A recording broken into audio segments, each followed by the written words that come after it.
Good afternoon and welcome to the February 4th Legislative Committee meeting. In his worship's absence, I'll be chairing today, and I just wanted to acknowledge Councillor Rudick is joining us today virtually. To start our things off, if I can get a motion for the agenda. Okay, Councillor Curtis, any additions? I have addition to add to the closed session. Harmful to business interest.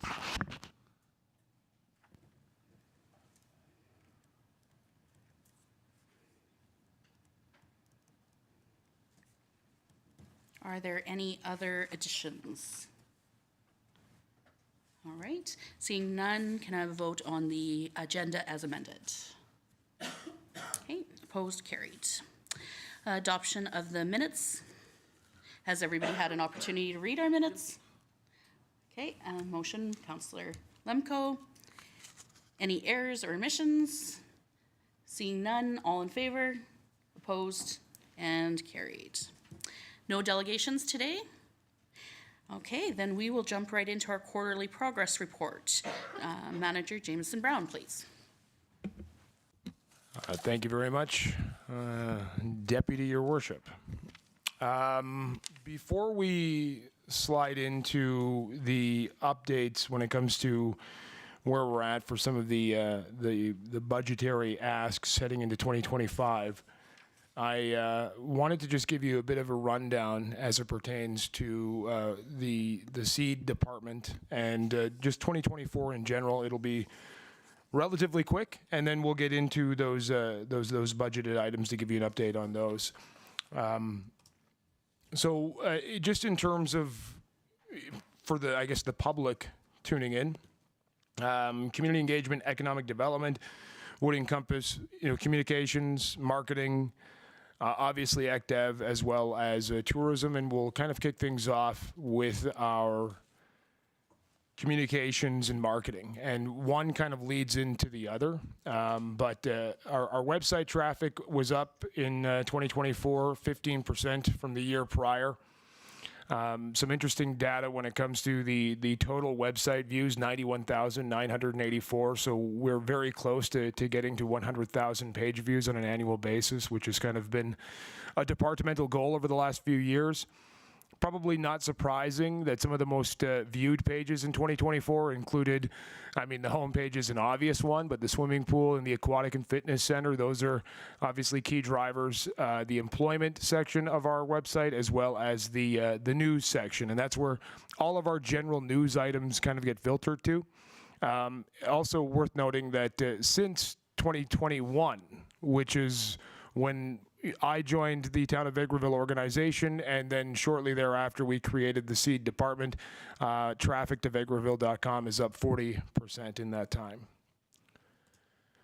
Next is choosevegreville.com, and this is investment-related website.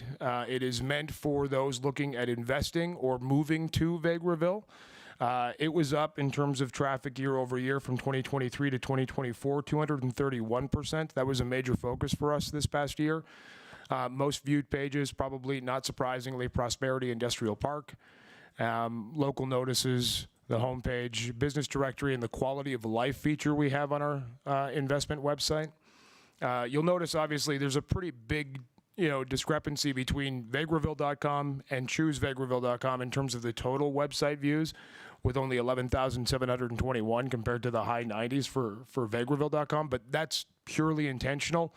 This is not a website meant for our local residents. It's not a website that you'd go to if you live in Vegreville. You certainly can, but it's meant to especially target investment attraction. So some of our social media statistics and numbers, and again, now we're getting into not just the communications component, but as well the marketing. I won't go through all of these numbers, but our total reach is 1.56 million on social media. That's all platforms. And our total impressions, 2.8 million. Both of those saw increases year over year, 3% for total reach, and your total impressions, 19%. Our Google ad campaigns, again, you likely would not have seen our Google ad campaigns because we're specifically targeting different demographics in different communities, but 836,000 impressions in 2024, resulting in 29,000 clicks through to our websites. And one major focus for us in 2024 was YouTube. Our views and our ads and our commercials that we've put onto our YouTube channel and then have since promoted them, as well as obviously our council meetings. We're now up to 75,134 views last year, and that's up from 17,000 in 2023. It's not just social media or digital marketing that we focus on. Traditional media campaigns included 19 newspaper ads in 2024, and that is not including some of the smaller community type features. Those are intended campaigns that we ran through VNA. 10 radio campaigns in 2024, 45 Talk of the Town interviews in 2024, 13 media releases in 2024, and several of those ran on not just local paper or radio, but regional paper. And then a lot of other traditional media marketing, most notably the 2024 All-Star Game program for the NHL that was held in Toronto, as well the Prosperity Industrial Park billboard as a couple of our major marketing campaigns in terms of traditional media. Michelle did a great job recapping some of the VIC stats from 2024 just a few months ago. So very, very quickly, in terms of sales generated out of the VIC, over 104,000. That's the highest year on record. A lot of that has to do with ice cream, no denying. In terms of visitors tracked at the park, a slight increase from 2023, from 64,078 to 68,824. And then we were down slightly in walk-ins, which I guess speaks to the volume of ice cream sold. Less people walked into the Visitor Information Center, down from 31,000 to 29,000 in 2023, roughly speaking. But yet it didn't hurt our bottom line in terms of sales. And then just some economic development data and updates. 2024 sales, plan block lots 29, 31, 32. I'll just call it the former Full Throttle site. Obviously, in 2024, that was officially sold, and the proposed new development includes the daycare, fast food franchise, as well as additional commercial space. In 2024, 3 lots in Foxview Estates, each with a proposed future home value of $525,000. Lot 10 at Prosperity Industrial Park, proposed future location of a $9.65 million home panel manufacturing facility. That deal officially closed in 2025, as well as 3 infill lots, and you'll see the addresses on the screen. Currently, deals in progress or pending or conditionally sold. These are still with some stipulations attached, but very close to being across the finish line. The 4 remaining lots at Foxview Estates, a 0.773 acre lot in 75th Street Business Park, and 1 infill lot. And by the way, that 1 infill lot is the last infill lot that the town of Vegreville currently has in its possession. So for the first time since I've lived in this town, the town of Vegreville is no longer in the infill lot business, which is another one of our goals, to be honest with you, was to get rid of some of these properties that were sitting vacant, that were actually costing the taxpayers in terms of having our manpower have to deal with whether it would be mowing the lawn in the summer or shoveling the sidewalks in the winter. They're now off the books and potentially going to be home to new homes that would only increase to the tax assessment of our community. Net new business license in 2024, fittingly 24 new business licenses issued, and that is net. So it accounts for the decreases and the increases month to month. But the total in 2024 was 24. And then just some additional information, 7 incentive grants awarded to local businesses, organizations. There was 2 C1s, 2 local business signage incentives, and 3 local sports and event hosting grants. That's a total of $12,500. Partnership development, we of course continued strengthening the town's partnership with the Vegreville and District Chamber of Commerce, including hosting a joint local career fair in March, and we're planning on doing that again. Enhanced regional economic development collaboration with Crossroads Economic Development Alliance, which of course includes the County of Minburn, the Town of Vegreville, the villages of Manville and Innisfree, as well as another regional partner in Alberta Hub.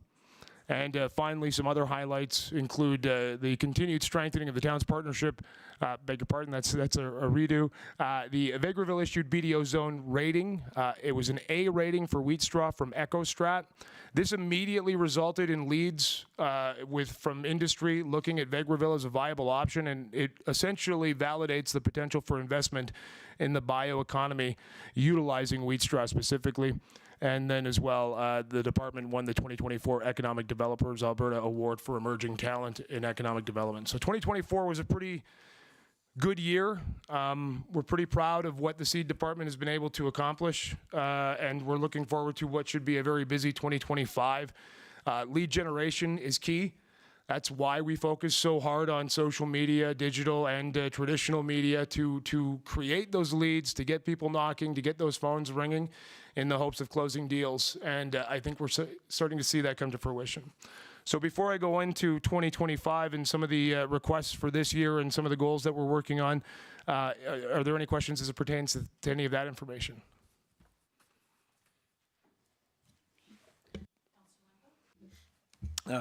Thank you, Jameson. Excellent review of what our social media is doing for us. It's enlightening to see the amount of traction social media is getting out there in the world, and it's the new norm. I had a citizen of the community reach out to me regarding communication, actually, and theirs was a concern that although social media is great, but there's those people who don't have social media.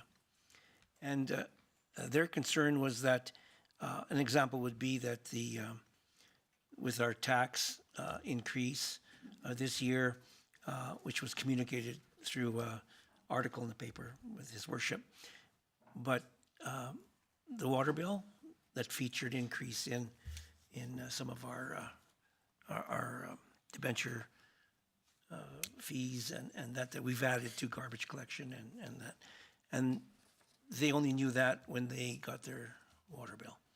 So their concern was if there was more opportunity to use local paper, that it'd be beneficial for those people who don't. And that was only it wasn't a knock on anything. It was just a way to reach out. So, but I'm learning how to thumbnail through the cell phone, social media. So, well, I can speak a little bit to that. Obviously, the cost is what the cost is. I mean, it really comes down to what does council deem to be pressing enough to warrant what is between a $500 and $1,000 investment every week in the newspaper or the radio. Having once come from traditional media, and this isn't a knock on any organization, we used to rely quite heavily, not just the town of Vegreville, but organizations in general, to have that sort of mutual relationship where there was the storytelling and the advertising. And it's unfortunate. We're now in a position where if we have relevant information, it was nice to have the article in the newspaper or the press release. You know, I think we're now at the point where if we want it to be guaranteed in the newspaper, we're going to have to pay for it as well on the radio. And there's also the hard costs that come along with that, right? So it's something we can talk about, but it can be a pricey initiative to try to reach everybody and get everybody that information, and do it in what is a responsible manner for the taxpayers, right? It does become very pricey to be able to present the ultimate, there's no way you couldn't have known this because we had it here, we had it here, we had it here. And for every one of those here's, there is a price tag in various sizes.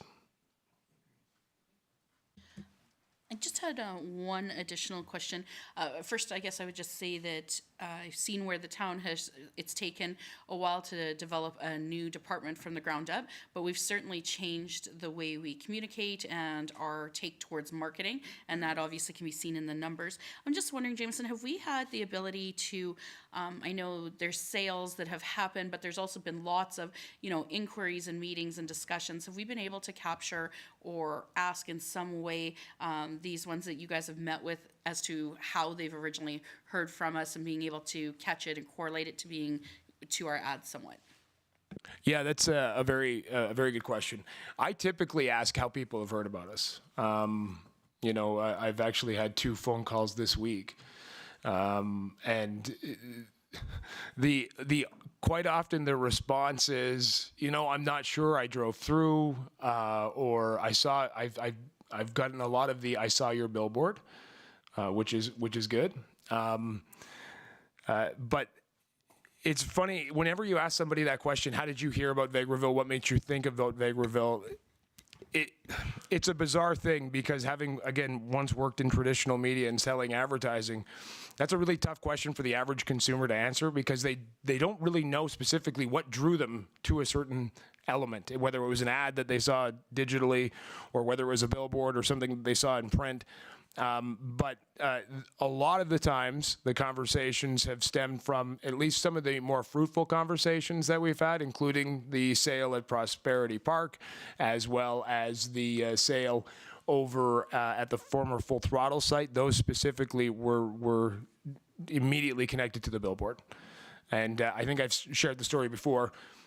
One individual saw the billboard, gave us a call, told a friend.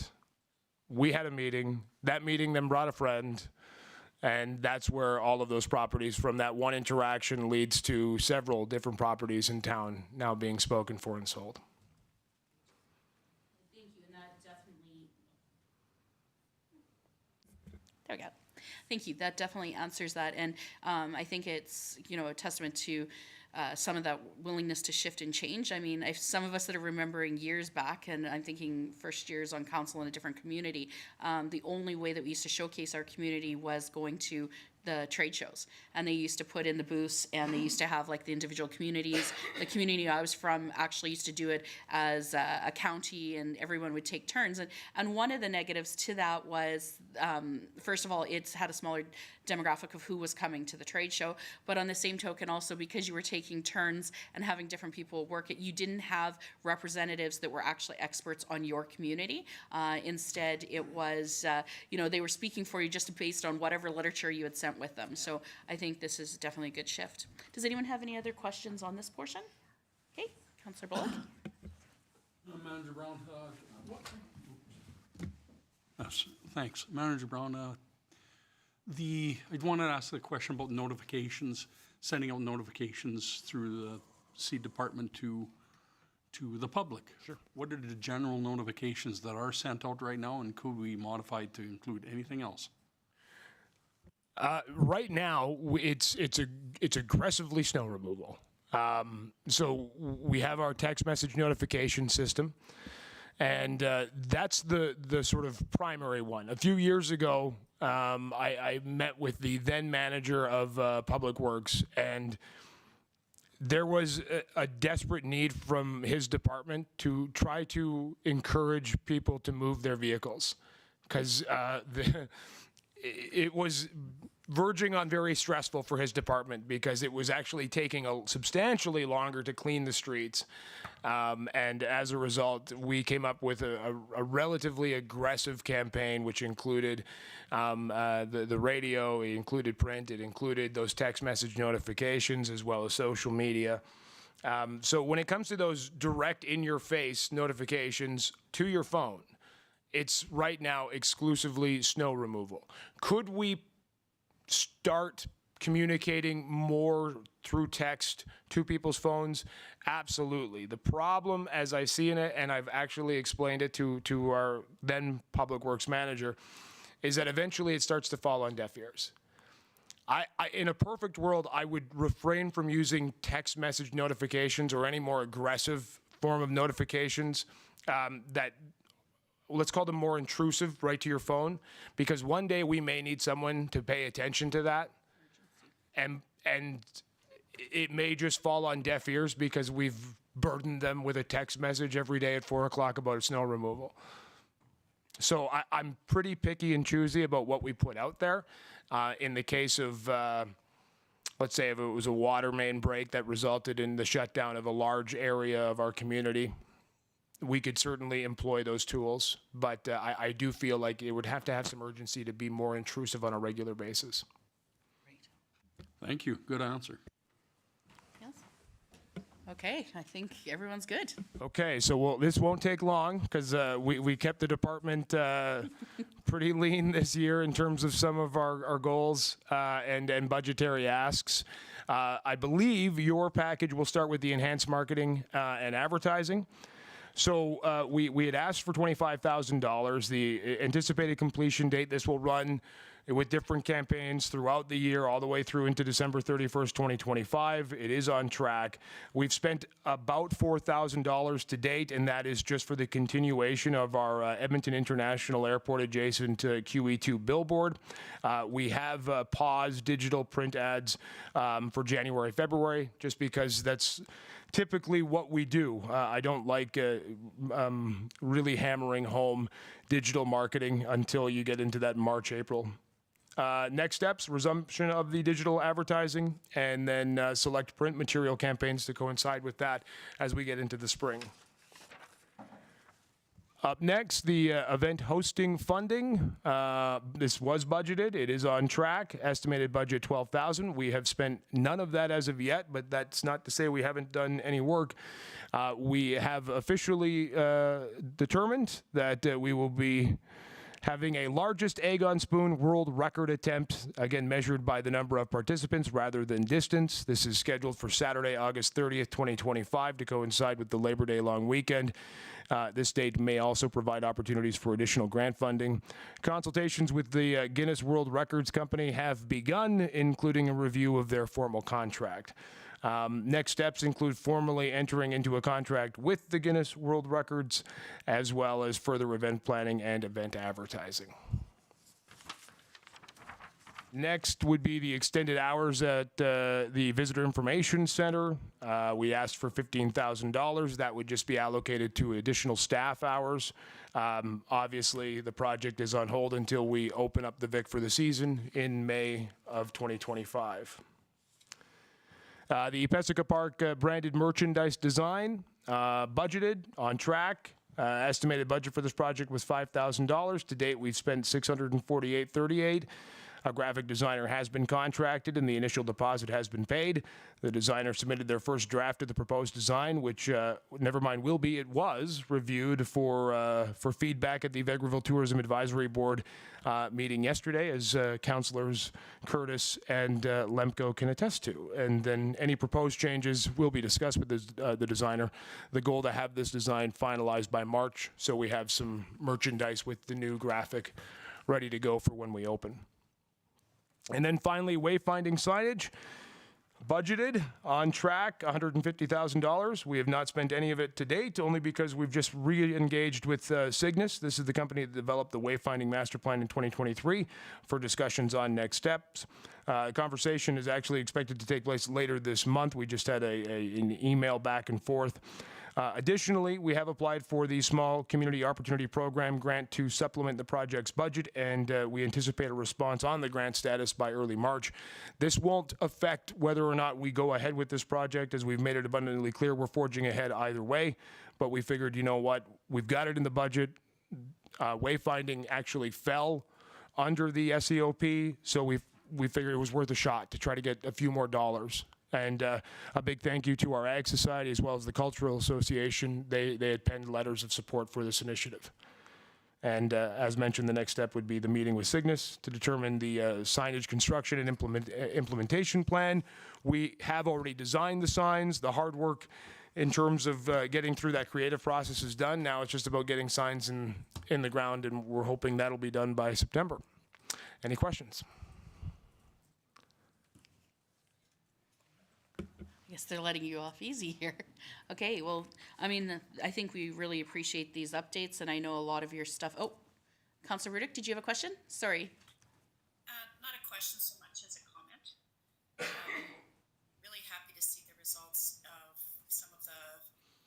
projects coming to fruition.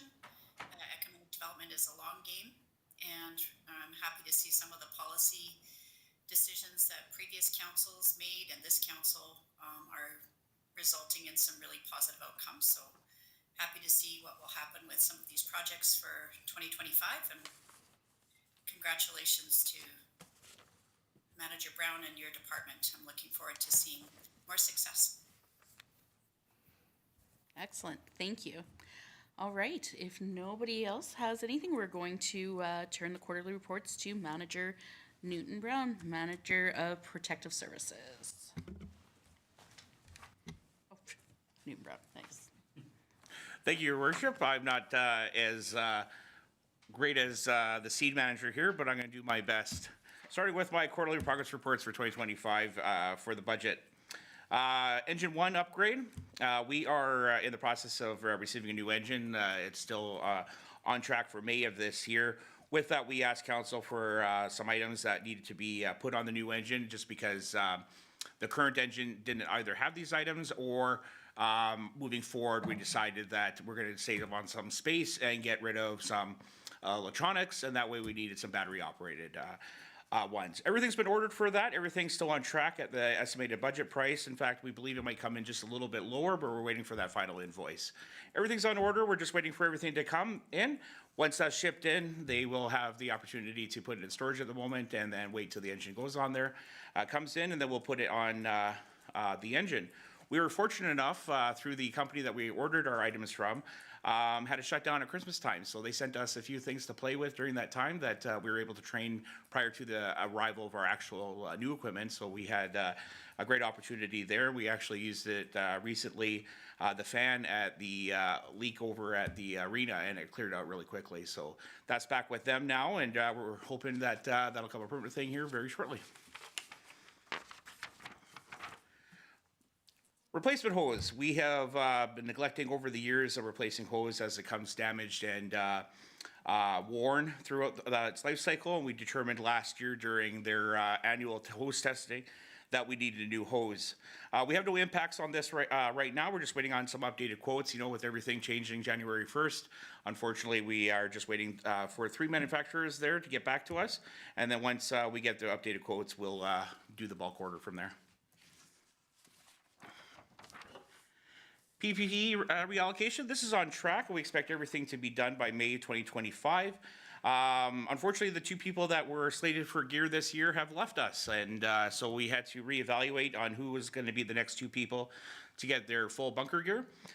So we've reevaluated that. We're just waiting for the company to come in to get sizing. With that, we also have t-shirts coming, sweatpants, new boots, and we're just waiting on some updated pricing on that, but everything is still on arrival, or still in the on track for hopefully May of 2025. Any questions on that? Councillor Lemko. Yeah, Manager Newton. I see the arrival of the new truck will be in May. What is the plans for the retirement of our existing truck that's going to be replaced with? Are we repurposing it down line, or are we selling it? I'm just curious. Our goal would be to put it up for a sale or auction. We don't have the need for it moving forward. It's past its life cycle, that truck, so we are just going to put it up for advertising and go from there through the proper channels. Any more questions? Councillor Bullock. Yeah, if we are going to be selling it, I'd really probably like to see that go for public auction online, that's for sure, through a accredited auction facility. Okay.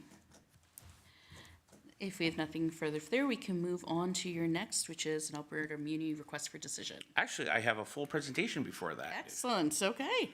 All right.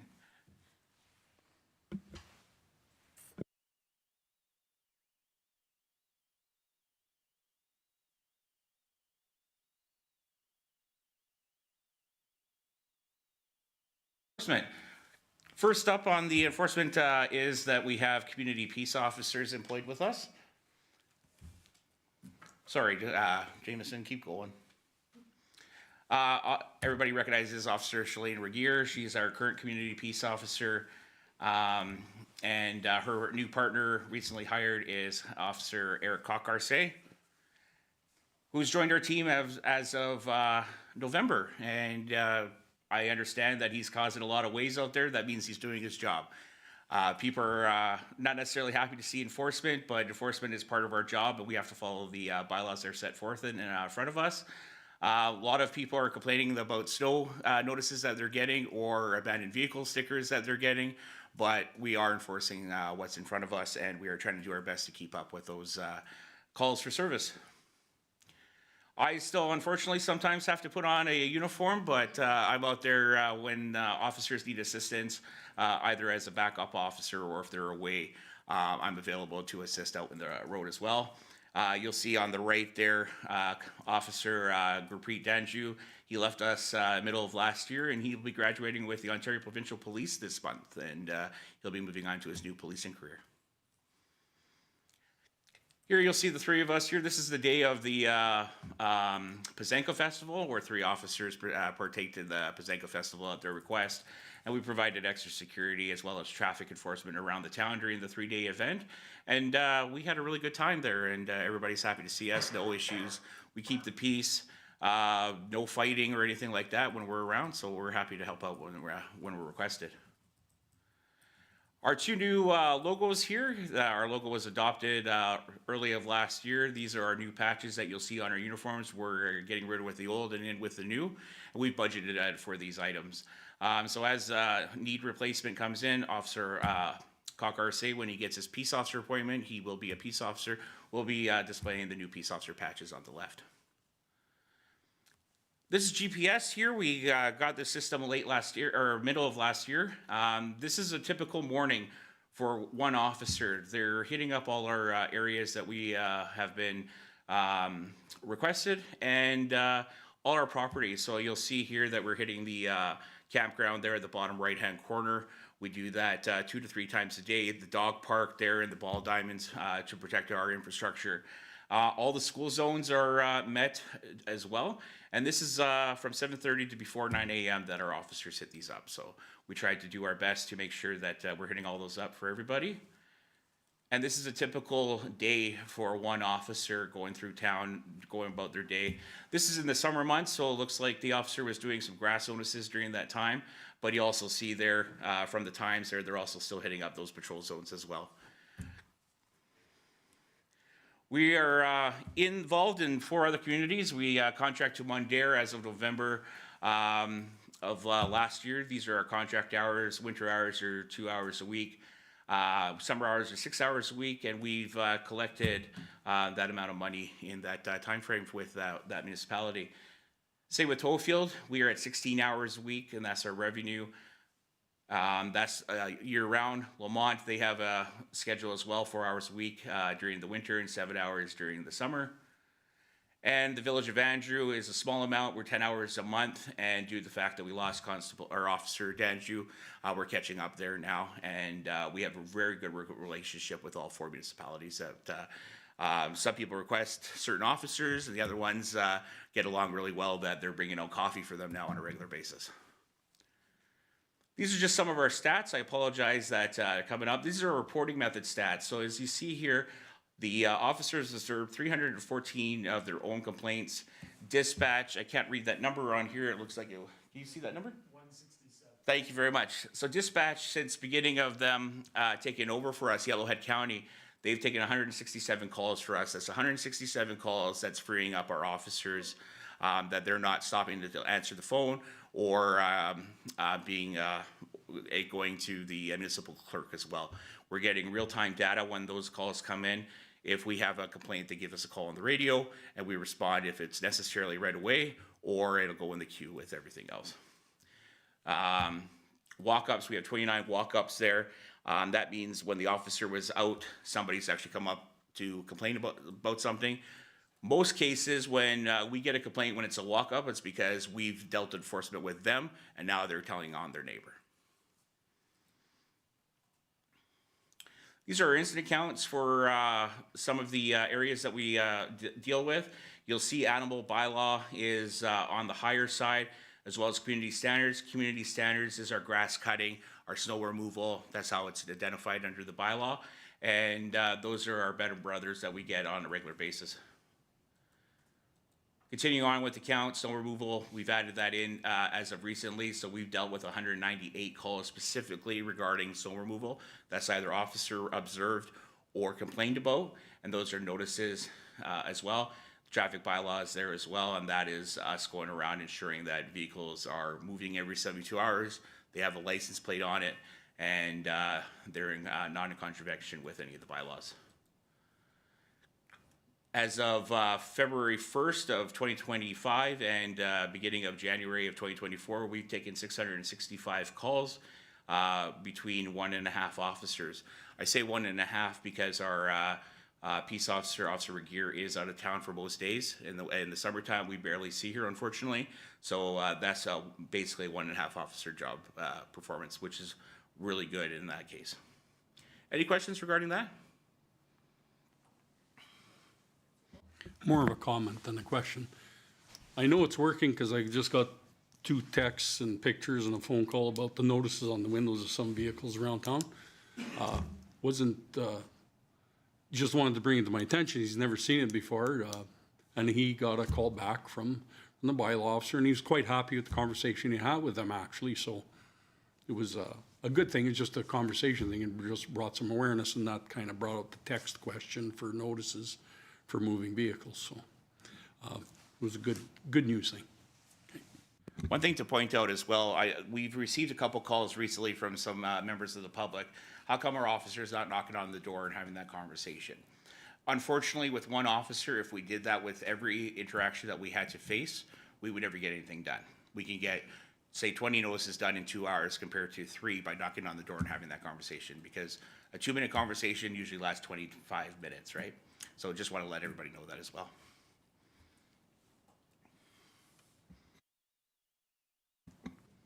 It is just fair to note that, part of this push came after we had a lot of outreach from the public about not addressing these bylaws.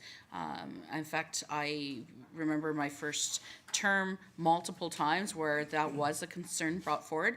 And, I understand at the time the answer was there is a lot to dealing with the vehicles because of the need for going and marking, and it is quite a process. So you just, I think it's fair for the public to know that council did act on and push forward what we were hearing, and that you guys are, as you mentioned, following through the bylaw in place, but that it's also quite a bit of work to deal with those. So thank you.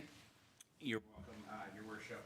Also, thing to note as well is we've received a lot of complaints from the people that unfortunately live on 50th Avenue, that's Highway 16A. They get pushed the snow after we go by there, they shovel their snow, and then the provincial highways push the snow back on there. They are still responsible for removing that snow even after they get pushed on it. So we get that call every once in a while. Well, we didn't put the snow there. Unfortunately, you are still responsible. And once we have that conversation with them, they're pretty understanding. Okay. And nothing additional, no additional questions. Okay, we're still gonna leave the floor with you. Thank you. Our officers have also been directed to do an activity type. So when they're out on patrol, they're placing on their computer what patrols they're doing. So there's 41 abandoned vehicles that we've dealt with since 2024. 17 foot patrols, and we go on a regular basis also on foot just to have those conversations with the businesses, as well as I know some people are probably not aware, but a lot of the businesses don't run during the day. So when we have that back and forth with the melt and the freeze, we'll put some salt down when the officer observes it as well. So he's got some bags of salt in his vehicle just to help out those people that are not necessarily working until 6 o'clock at night, just to save people from breaking their legs, or in my case, falling on my back recently. So, just some more here. 86-foot patrols there. So we're out there in a boat, and our officers have been directed to make sure that they keep those activity types up. This is beyond what we see on the road, so, or our file cases, right? This is when people are out there actually doing those patrols, making those contacts with those people, and moving on. And that's 769 vehicle patrols that are captured throughout the last year and 1 month that our officers are doing. And this, again, is only for the town of Vegreville. These stats are only for the town of Vegreville. These are some of our tickets that we face on a regular basis. Failure to obtain a dog license we find on a regular basis. Usually that dog has come into our attention by some means. Either the dog's been barking or the dog's at large. We give everybody the opportunity to get that license before we have to give them a ticket. And so the 4 tickets here is they had the opportunity to get those licenses and failed to do so. So once we give them a ticket, they are directed again. If they don't get that, then the fine goes up. We are dealing with one case that have multiple tickets right now. We basically stated, this is your 3rd ticket. If you get your dog license, we'll take away the 3rd ticket. He should have his dog license by the end of Friday. Dogs at large are also things that we deal with on a regular basis. That's the highest capture here is dogs at large is tickets. And these are our vehicle counts for the Traffic Safety Act. They're a little low, unfortunately, just due to the fact that that officer is not here on a regular basis, our peace officer. But these numbers are going to increase when Officer Cox Arce is out on the road as a peace officer. Officer Cox Arce has been directed to continue with the bylaws as directed. But if you see something blatantly obvious in front of you, somebody goes through the stop sign, we're going to deal with that now. And just more ticket revenue there. So in total we've issued 62 tickets. Again, that's 1.5 officers, and that's the total revenue that has either come to the town or will be coming to the town in the next few years. We've dealt with a lot of complaints regarding community standards in the area. This is one of our larger files that is no longer a concern for us. We've also been dealing with a number of complaints with the unhoused population, either causing issues showing up with tents on people's properties, our own property. We've had numerous times that Seed and I have had to work together and clean up the campground with people that are unhoused, and we try to push them along. We've also dealt with a number of abandoned houses or very derelict houses. This one here currently is on 49th Avenue. That'll be demolished on February 28th, just down the road from here. And we've dealt with 5 other houses. I believe council's aware of one of the major houses that we dealt with as well. And those are no longer issues. We do have a list being compiled for 2025. We have 2 on the list right now. And we're going to continue along with either they have to fix up the home to make it habitable or they have to tear it down. And that's something that hasn't been done in a number of years as well, but we're working towards those goals. Any questions regarding enforcement services? Okay. Councilor Curtis. Thank you very much. No question, just good comments. Like, again, I had similar to Councilor Bullock, people asking what's going on, which is good.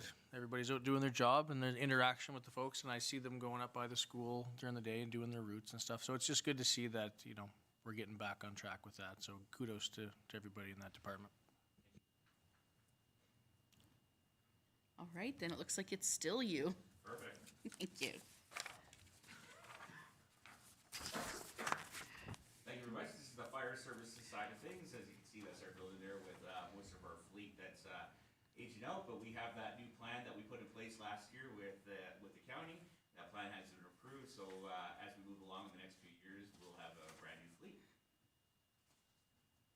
These are some of our firefighters there, and these are our ones that attended our 1001, which come up here shortly. But these are all trained firefighters under the NFPA training now, and we're very happy that our numbers are going with that, and they're continuing on with the training. A lot of this is on their own accord. It's not mandatory at this time, but a lot of these guys are those new recruits last year, and they're still sticking around. Good. So our current numbers are 44 members. That's 1 fire chief, 1 deputy chief, 4 captains, 4 lieutenants, 3 senior firefighters, 3 support members, 26 firefighters, 1 junior firefighter, and 1 manager. I would like to say that I might be taking away my retention committee because I don't need a recruitment committee, and I don't need a retention committee. Our staff is full again. We've had a little bit of a decrease in the last little while, just due to people moving, nothing of concern. And we were full again, that every locker in this hall is full, so we're very proud of that, to boast about that. So with that, the 11 new recruits that we took in 2023, 9 are still active. 9 are paramedics. 2 are full-time firefighters that work with different agencies, but actually still volunteer with us. 4 are trained wildland firefighters. We've already had 6 new recruits since January of 2025. 2 unfortunately are on leave right now, but we did not include that in those numbers. A previous slide. In 2024, we had 2 experienced members join our fire department, so they had fully trained firefighters, and they came on to our service. 5 returns since 2022. What that means is people that have left prior to 2022, and we've had 5 people come back to our service.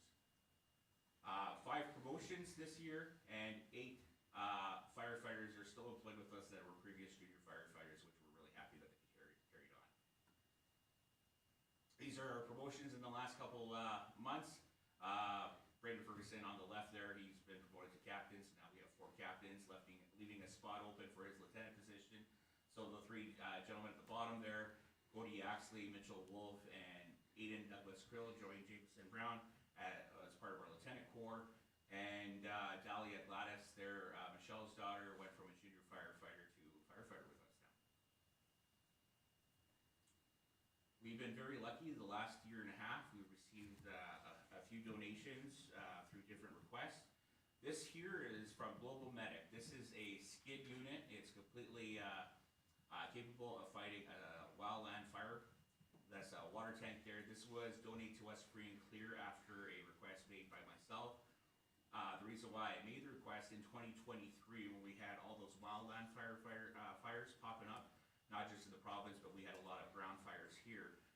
We were running out of resources. We were taking people back and forth in SUVs, pickup trucks, brooms, and everything. So this is designed to go on the back of a pickup truck to give us that extra water support. And an extra crew to go out there and battle those blazes. The unfortunate part right now, though, is that it's too heavy for our current pickup truck that we put into service late of 2023. So we have requests into Enbridge, actually, for a vehicle request to donate a vehicle, and we're hoping to hear that back this quarter. They advised late in the year last year that they might be changing their funding program, so we may not get a vehicle, but we will still be looking for that funding to get a vehicle. With that, that'll take a vehicle out of service with the fire department. So we will take the equipment that's in that vehicle and move it over. And at the end of the day, we'd only be paying for that labor to move that over. So relatively small in our operational budget. Okay, Councillor Bullock? Is that unit, are you able to put that on a trailer if you didn't have a truck? Yes, we definitely could. We haven't approached the trailer aspect of things yet. We're hoping to get that truck first, but it is something on the back of our minds there as well. But we would have to find a trailer that would that'd be donated at this time because it's not allocated in any of our funding requests. Okay, carry on. Perfect. Thank you, Your Worship.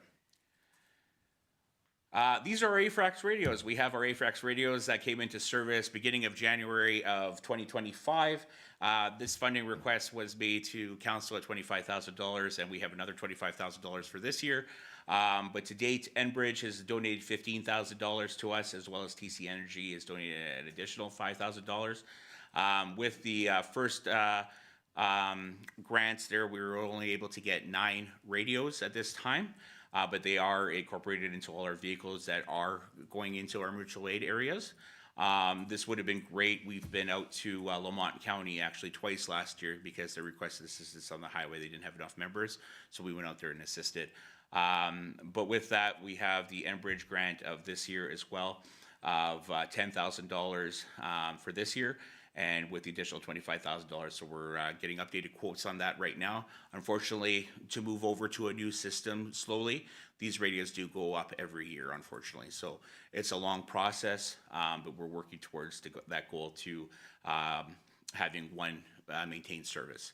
The one good thing about the AFRAX radios is that the networks are there already. They're put in place by the province, so if we have any issues in the area, it's a provincial thing.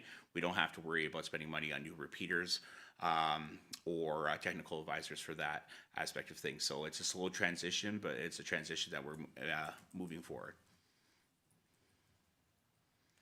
The Alberta government also gave us $7,946 for a training grant. So in that training grant, we did our 1001, level 1, and level 2. So these are some of the members that received their level 1 and level 2 designation through that grant. And this year we're putting on a wildland fire course as well as a train the trainer course, basically. So any of our people that are trained in the trainer course can teach everything that they've taken up to date. So that saves us a lot of money too for bringing in outside instructors. It also takes away the pressure from our small amount of instructors at this time. So it gives them more opportunity to assist and learn and advance in their roles as well.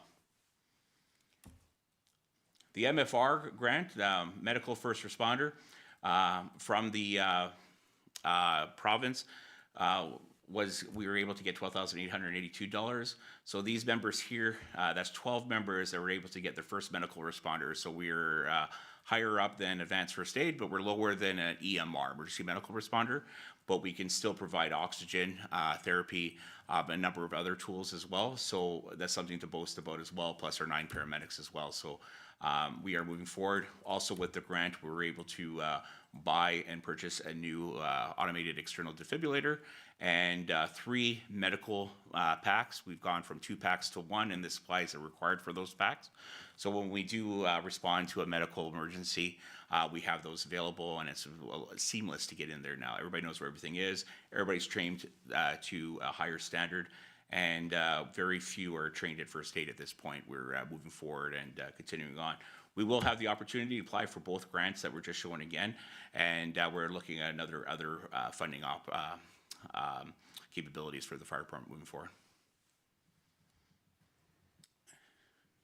Don't know why these were dark. I apologize, but this is us at the Canada Day parade, or Canada Day fireworks. This is us helping out with Canada Day with the town.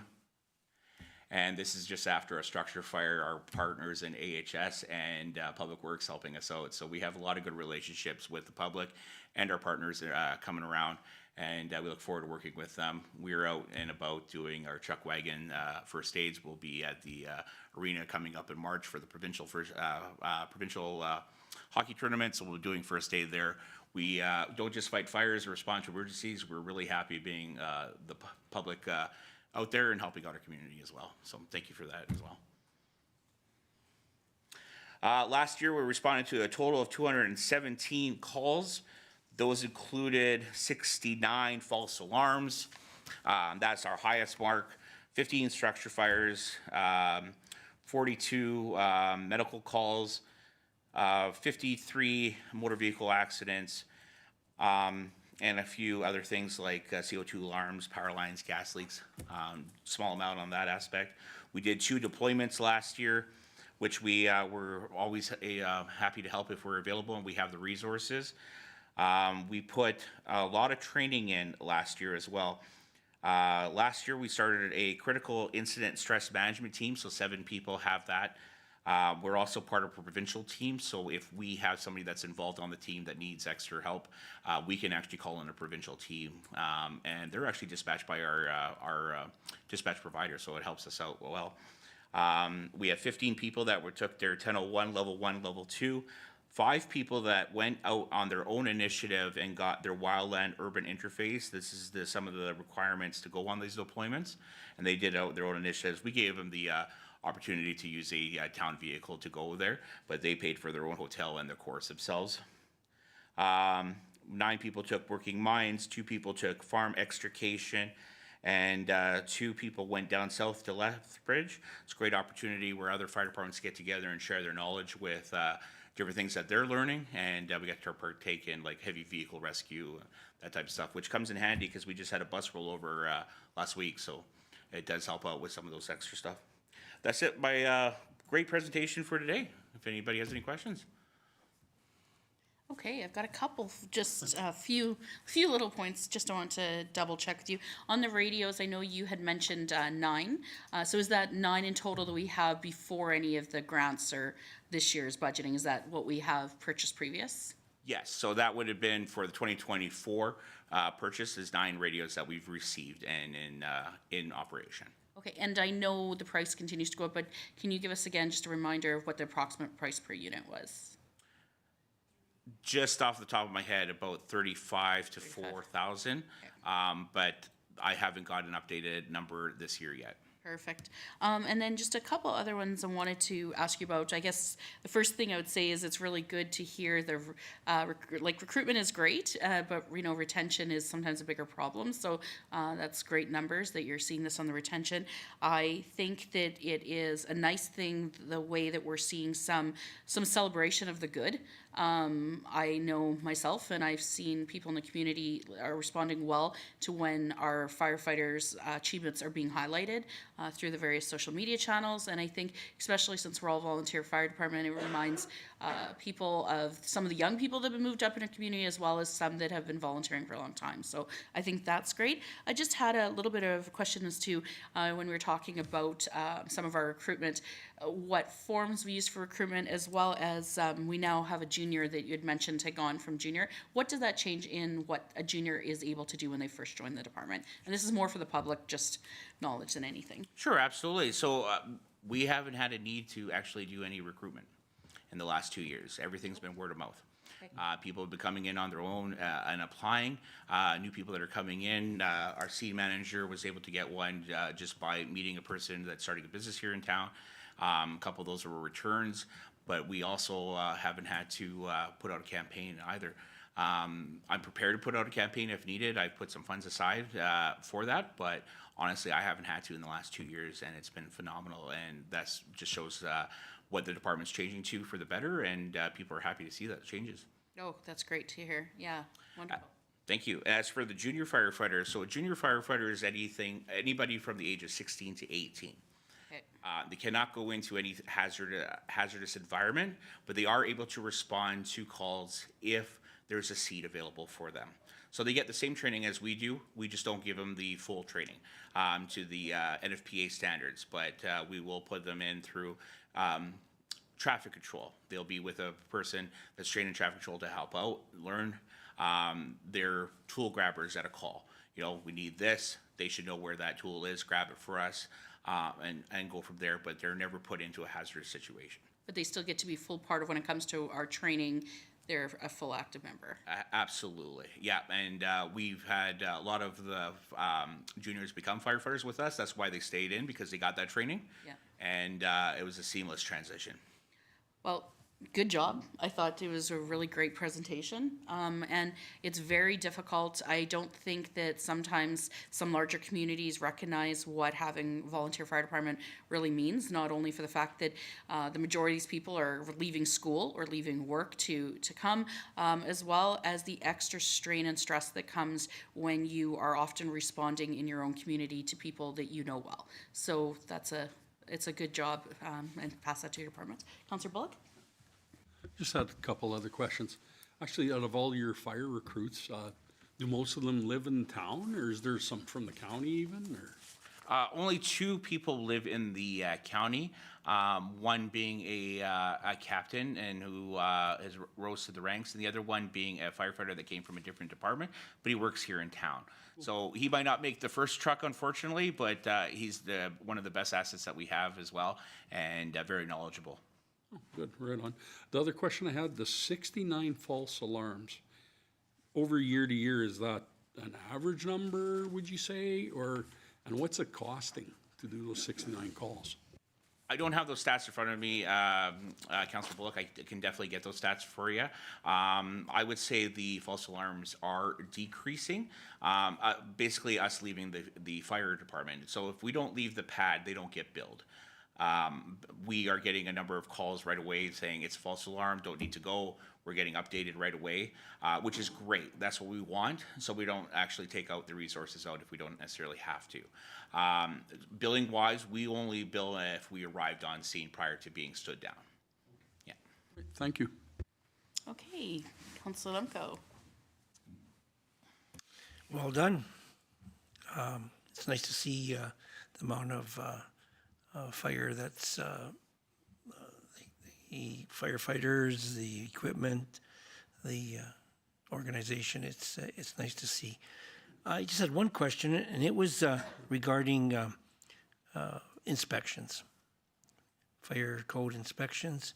I know in the past we had to comply with the QMP for the province. I don't know the status of where that is, and but are we doing any inspections in the community or for like our facilities? Let's say like Homestead Lodge or Century Park or any of our senior facilities that may require some assistance in having their safety plan working. I just don't know what the status of that is. If you could answer that for me, please.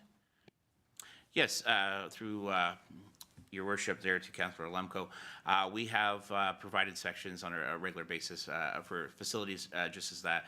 I believe, just off the top of my head, they are required to have an inspection every 12 months. And we do those inspections with the assistance of other people right now. But we have 3 members that are working towards that, and they're almost done those courses to provide that for us. So we're working towards that. Once they get those courses as well, we do as a as-need basis through our QMM. But we really want to change that just by going around, some of the apartment buildings, for example, that don't comply with the Alberta Fire Code. And there's a number of places that don't, just as simple as leaving your doorway open in the hallway of an apartment building, right, is a violation of the safety codes, right? So we're working towards that. Right now, we're just trying to get that training done and getting a number of other things off our plates. But with limited staff, 2 of them being volunteers and 1 full-time, it'll be a challenge to start, but we're working towards that. Okay, any additional? Councilor Barry. Thank you. Yeah, just comment and then a couple of quick questions. I think that we all definitely appreciate the service that the fire department is giving to this town. And I think that it's improved greatly in the last couple of years. I'm just wondering, how is the training center working out? Great question, Councillor Barry. We are really excited about the training center, and we use it on a regular basis. I actually was going to put a slide in there, but with the computer malfunction, so I totally forgot about it at the end of the day. We use it at least once a month, and we're very happy with it. It was a great initiative from the club to start that process, and thank you again to Town Council for helping us out with the helping the club out with the additional funding. And they're also looking at actually adding on to the training center this year, if possible, if they can raise those funds for that through the club. So it's been great. We were able to do most of our 1001 here, which was awesome. The only thing that we weren't able to do was the petroleum fires, and we used Spruce Grove for that. We have a good working relationship with Spruce Grove the last couple of years, so we had to ship out people to do that. But we just recently installed a standpipe system with a sprinkler head. So we actually had a sprinkler go off on the fires. They got soaked. They had to learn how to put the proper wedge in to turn off that sprinkler and mitigate the problems there. And a lot of opportunity there, and it's continuing on. Well, I had an opportunity to walk through it, so it was very interesting. And the other one is I think it's the dash cam, the green light. Is that working? It depends. We've had to do a campaign every once in a while to remind residents. We had a firefighter actually stopped in the middle of responding to a call. They stopped their vehicle in front of them and approached them. What's this green light mean? Are you expecting me to pull over and explain to it, like, I'm a volunteer firefighter, I have an emergency, I'm responding to that emergency? So we put that campaign out again to let people know. It varies. I've had reports of people actually stopping in the middle of the intersection and telling them to go, and they're like, well, it's a red light, I can't legally go, right? So it does work for sure, and it's just a courtesy, right? We have no extra powers with it whatsoever. It's just we hope that people do recognize it, and we put a campaign out, including Seed actually helps us out with that as well. They put in their quarterly reminders on that as well. Oh, that's good. Thank you. Okay, any additional questions? Okay, if not, then I guess we'll move on to the Alberta Muni's request for decision under the Traffic Safety Act Amendment. CO Ling, will Manager Newton be bringing this one? Yes, Manager Newton will be bringing The next all couple. of 7, yes. Perfect, thank you. I guess it's on to you again. Thank you, Your Worship. The topic here today is the Traffic Safety Amendment for the Spring Municipal Leaders Caucus request for decision. Due to the Alberta Solicitor General change to level 2 community peace officers were removed from the Alberta Peace Officer Act, municipalities had to revert their peace officer programs to include either a peace officer level 1 or a bylaw enforcement officer only. Also, in most cases, municipal enforcement agencies have to wait up to 6 weeks for processing for an appointment for an approved peace officer or wait for the training if hired before they receive their peace officer training. As such, municipalities rely on a bylaw enforcement officer, so I am under the definition of bylaw enforcement officer myself. To enforce municipal bylaws that are given their powers only through the Alberta Municipal Government Act, bylaws can be created to remove vehicles that are in contravention of a bylaw, for example, towing a vehicle or sending parking violations through the mail or violations as well. But the issue we face, however, is that to remove a vehicle from the public street or private property and issuing tickets by mail falls under the Alberta Traffic Safety Act, under Section 77(1)(c) and 160 sub 1. And access to motor vehicles, we don't have the access as by law enforcement officers. Only peace officers as defined with the Traffic Safety Act is authorized to do so. In most cases, municipalities like the town of Vegreville do not have the necessary resources to carry out these actions.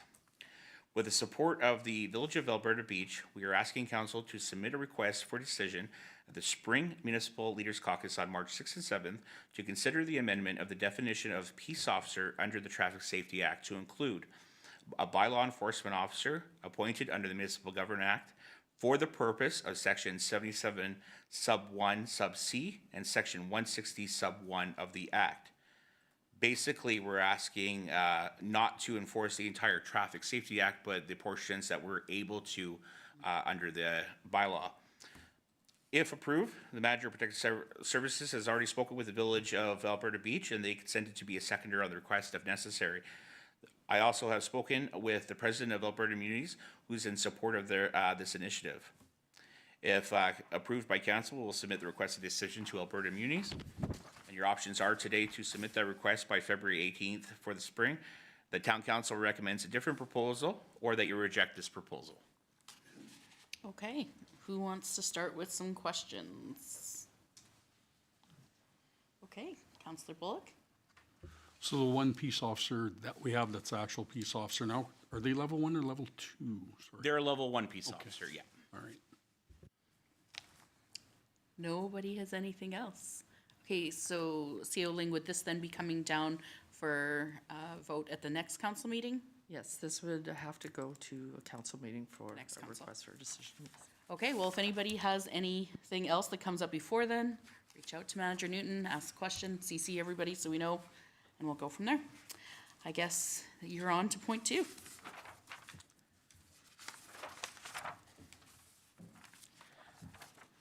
Thank you, Your Worship. This is also a request decision for the Spring Municipal Leaders Caucus for the Lac La Biche Training Academy self-pay option for Community Peace Officers Induction Program, also known as CPOIT. In October of 2024, CEO Lang and myself had the opportunity to attend the Lac La Biche Training Academy to promote the town of Vegreville's vacancy for a peace officer position. Town administration hoped to recruit from the students that were allowed to take part in the training. The training for each student was completely funded by the students. In November, we returned and interviewed 2 candidates who applied with no prior experience in law or bylaw enforcement, and one of those candidates is currently now employed with us with the town. During the interview process, Manager Newton and CEO Lang were informed that Assistant Deputy Minister The Director of Law Enforcement, Curtis Zablosky, directed the Lac La Biche Training Academy that they are no longer allowed to provide self-pay tuition for potential students moving forward. The Provincial Training Academy also used to allow the self-pay tuition, but has since stopped. Without self-pay students, municipalities have the extra burden to hire untrained candidates, fund their training through provincially recognized CPOIT programs, with the risk that the candidate does not complete or pass training as such, starting the process from the beginning. This causes strain on our recruitment abilities and our budget. The opportunity to hire a candidate who is provincially trained with the required field training afterwards gives municipalities the opportunity to attract new candidates for their positions.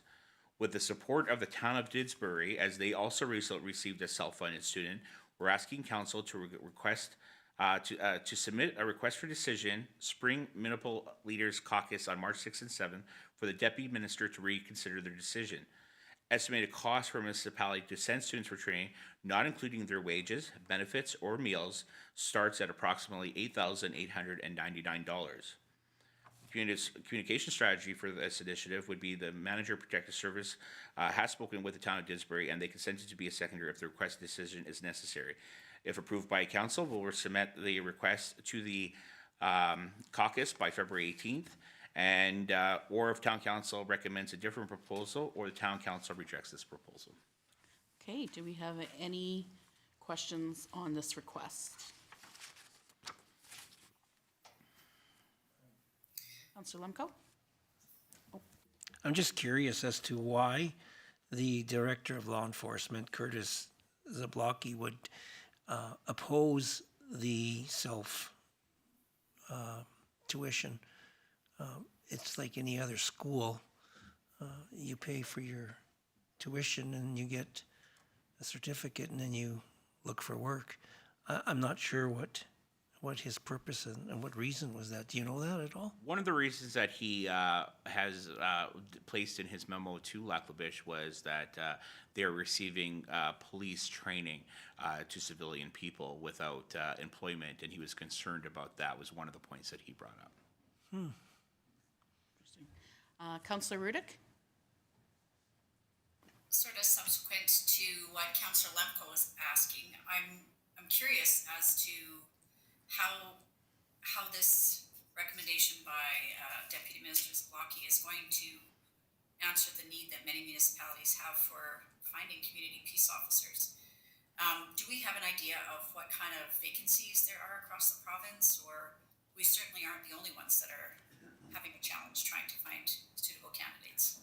No, absolutely not, Councillor. I don't have how many people are currently looking for a community peace officer, but municipalities definitely do have the burden, if they have found a non-trained person, to send those people up for work.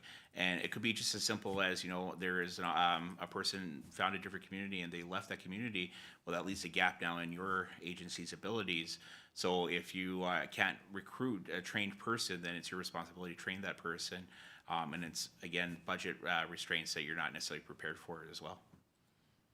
Out of the 26 self-paced students, from my understanding, 24 have been hired by a municipality or another agency to date that have been gone through since 2022.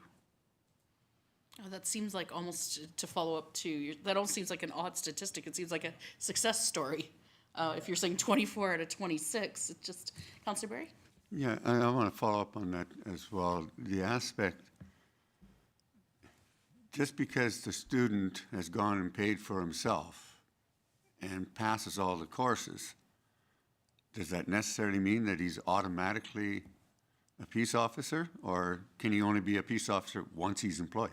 Only once he's employed can he So be a peace officer. if I was to go up there and get all the qualifications, I still wouldn't be a peace officer until I was hired. That's correct. You'd have So the it training doesn't- as a peace officer, but not have the designation. But that doesn't seem what his excuse for withdrawing it. Because, I mean, I got a biology degree, but I wasn't a biologist until I was hired. I mean, I don't know. Just out of curiosity, in this training at this point, would it have been, would they also have taught like physical components, restraint, any of that, would that have been part, like, that's the only thing that I'm thinking is maybe that is some road that he was looking at that we in way potentially could help somebody that's not involved in the field gain some tactics in that way? Absolutely, but there are different schools that are still out there that teach those tactics. You can go as a citizen to go get training in cuffing and baton training without having a job either, right? It's available, it's out there, not necessarily in the peace officer side of things, but the training is available in a lot of aspect of different things, including the Atlantic Training Academy for police, right? You can go there, take all the training, and not be a police officer at the end of the day. Yeah, it's a little strange. Councillor Curtis. Thank you. I would just like to say it is very strange, and I would think that would hurt the intake at the Lac La Biche Training Academy, and I'm sure they're not too impressed with that either, but I'd almost want to know a little bit more information on how this transpired. Not that I wouldn't support, obviously, allowing for students to self-fund their way through this, but it's very odd. Very odd to me the way it's coming across right now, so thank you. Just looking to, how many meetings do we have before? Do we have an additional ledge before? We don't, do we? No. Okay. Well, maybe if we do have any more questions, I'll put them through to Manager Newton as well, and Councillor Barry? I think we could approve the support of this, and because it's really just asking munis to lobby. Yeah.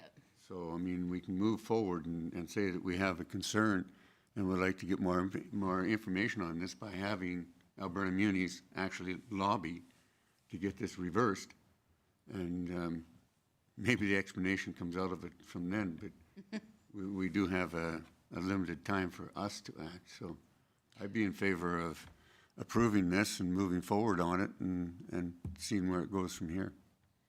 CEO Ling, would we be able to do just a consensus of council, or does this need to come to the next? It will need a council motion as well. Then we will see it on the next agenda.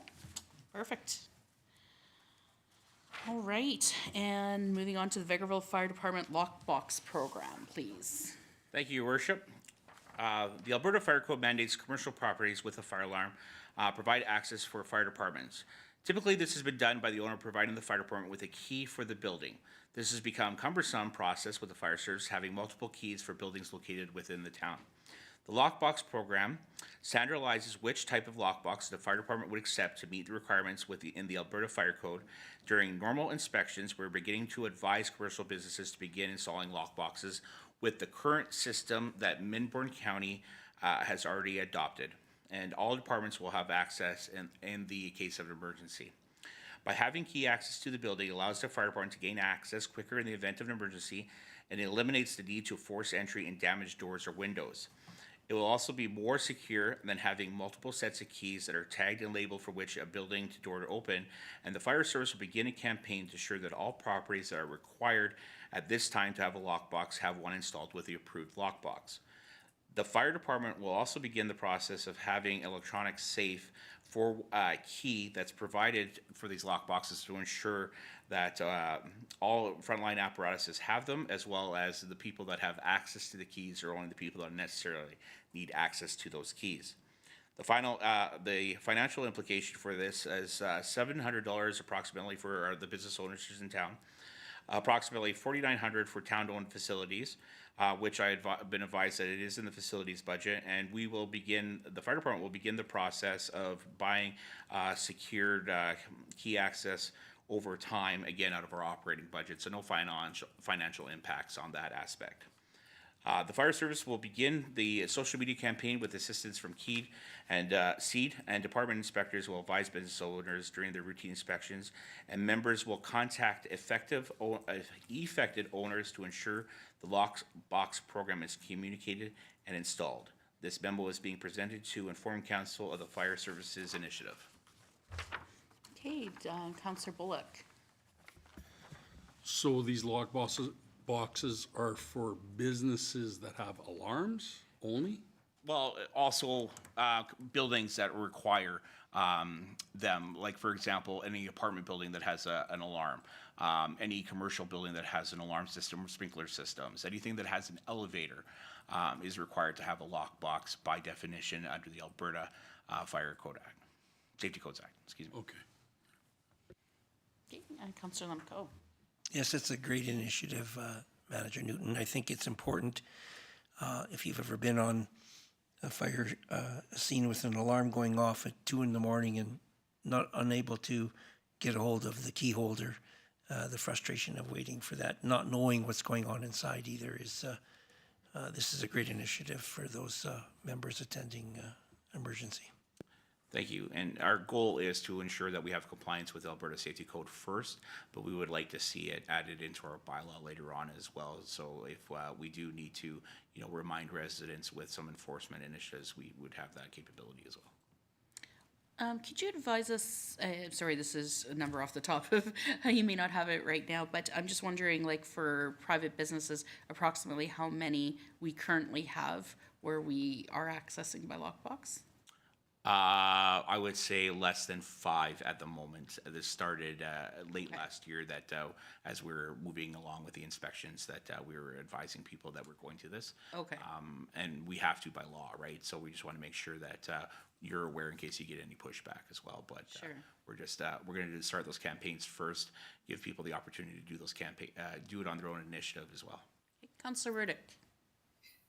To that point, if there's only a handful of businesses or locations that this is going to impact, I feel perhaps it would be important to contact those affected directly, as opposed to doing a general social media campaign. Is that the intention, or is the social media campaign discussing the overall efforts to be able to make that lockbox available? I can imagine the business owners or individuals getting confused about whether or not it applies to them, when in fact there might only be a handful, as you suggested.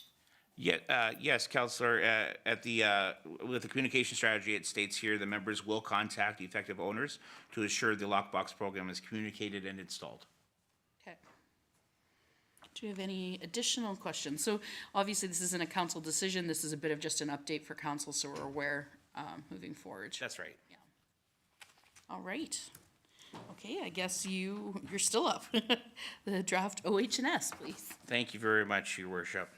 The Town of Vegreville's OHS 5003 Contractor Safety Management Policy was scheduled for review and required some changes to ensure compliance with the OH&S Code Act and regulations. This policy has been reviewed by all managers at all levels, along with our internal health and safety auditor, to ensure Town of Vegreville guidelines and mandates of OHS legislation are implemented.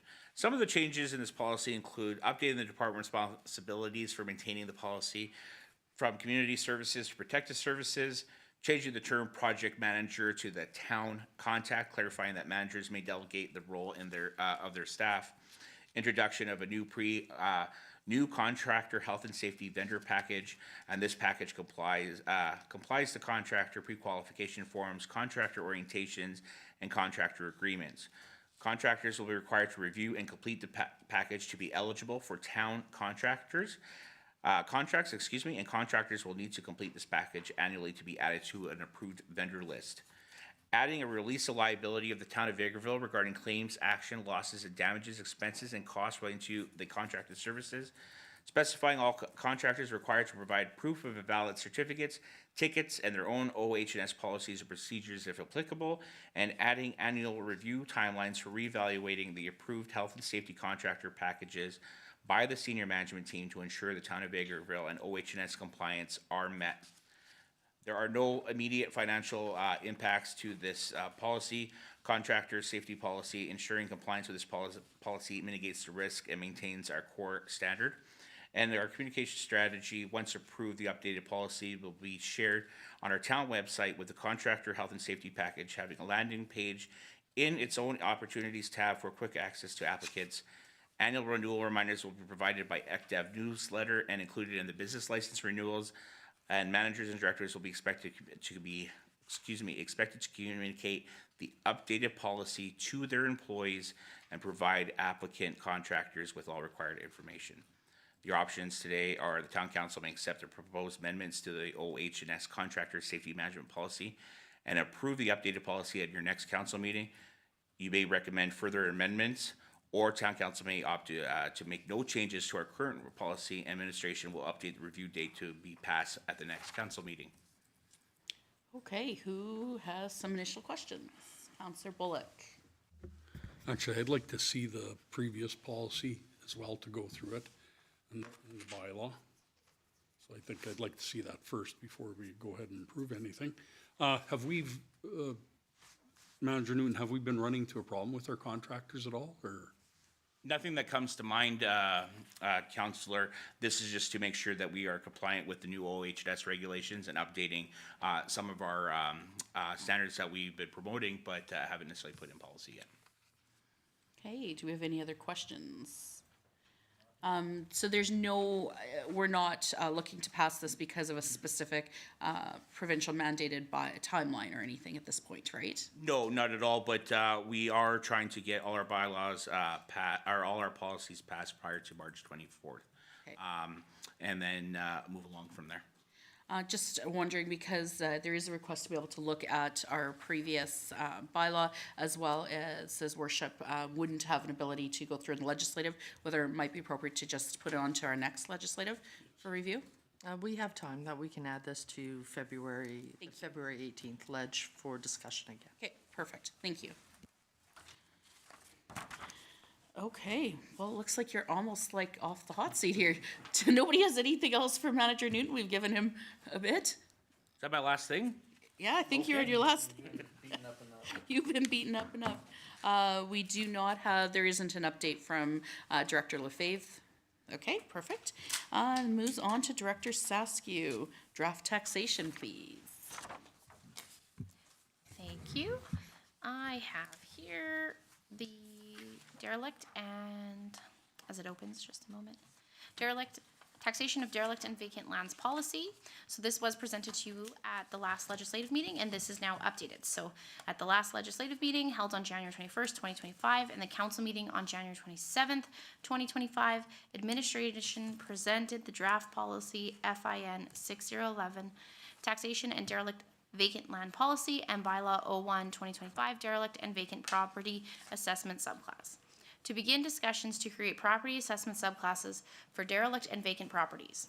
Administration has compiled council's feedback, consulted with Alberta Municipal Advisory Services, reviewed several municipal subclass bylaws, and has prepared the updated policy.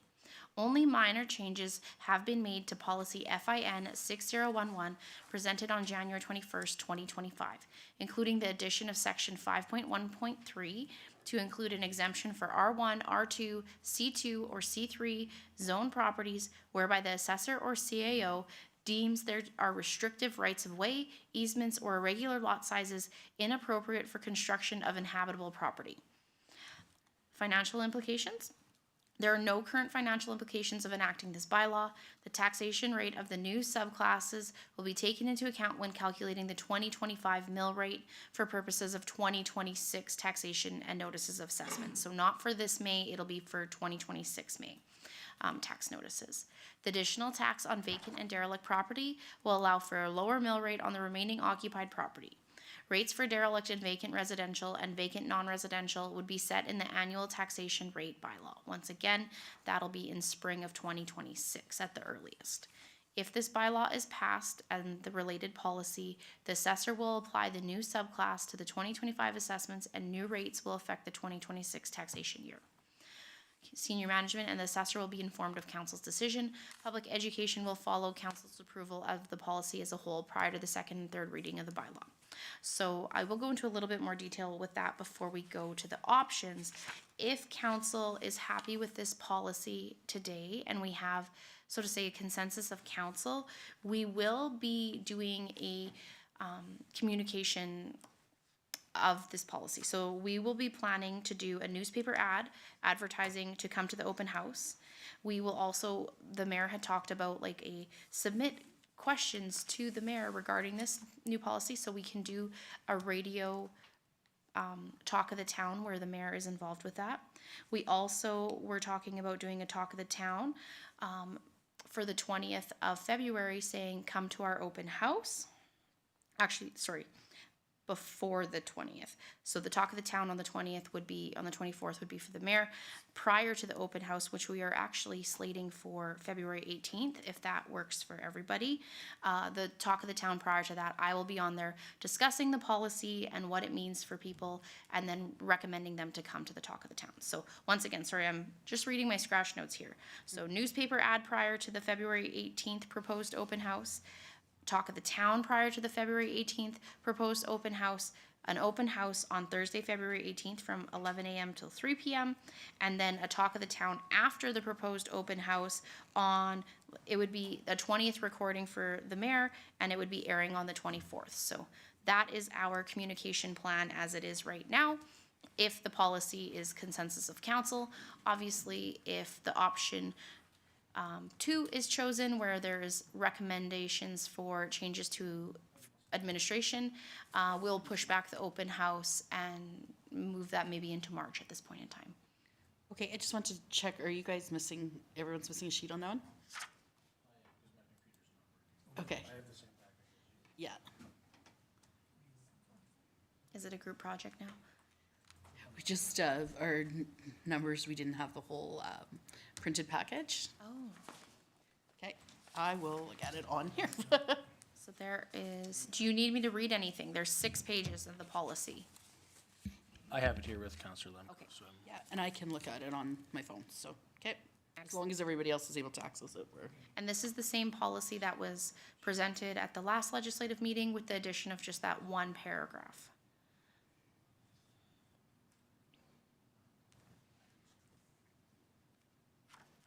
Okay, who wants to start with questions for Council Director Saskew? Everyone's just starting to review it.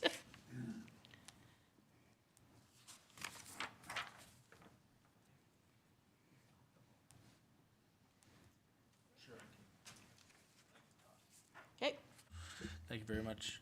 I think the I think the policy reads well. I think it's something that we need to do in order to facilitate some growth in the town, and then to keep people accountable and other businesses that may have left a derelict and or unusable property in the town. And I think that I'll be speaking with you at the Talk of the Town. So I did put my hand up. I don't know if you were told that or not, but I will come with you if you want to do the Talk of the Town. The more the merrier. Well, maybe not too many, but yes, absolutely. I would love some support.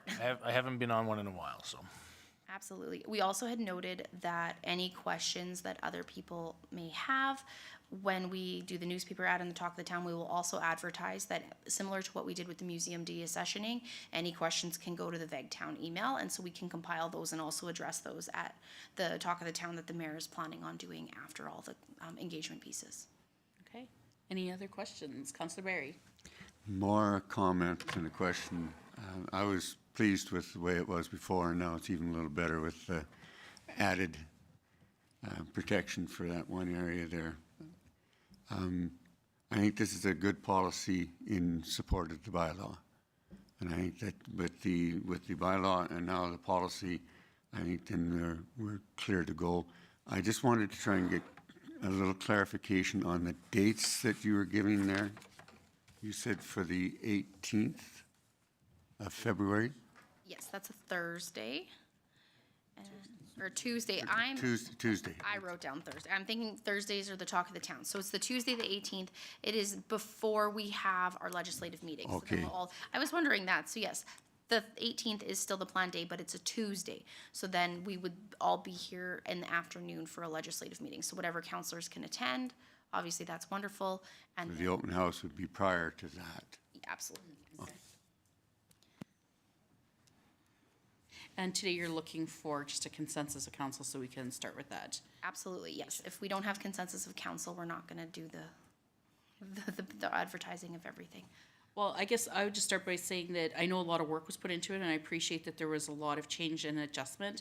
I think that you guys have, this works way better, as Councillor Berry mentioned, with having the bylaw followed by the policy, which really digs deeper into it and allows for changes as may be needed in the future, as well as you guys have put together a pretty comprehensive community engagement piece.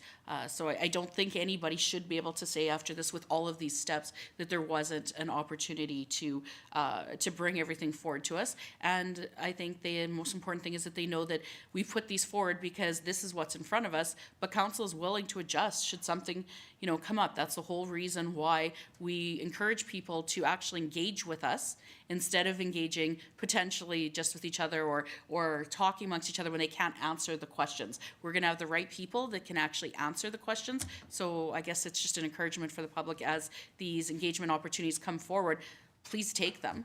And council's still listening and trying to take the next steps and make any adjustments that are needed. But this is also a direct result of what we were hearing already. So this was the original listening being brought into the next step. So just looking around the table, do we have a consensus of council?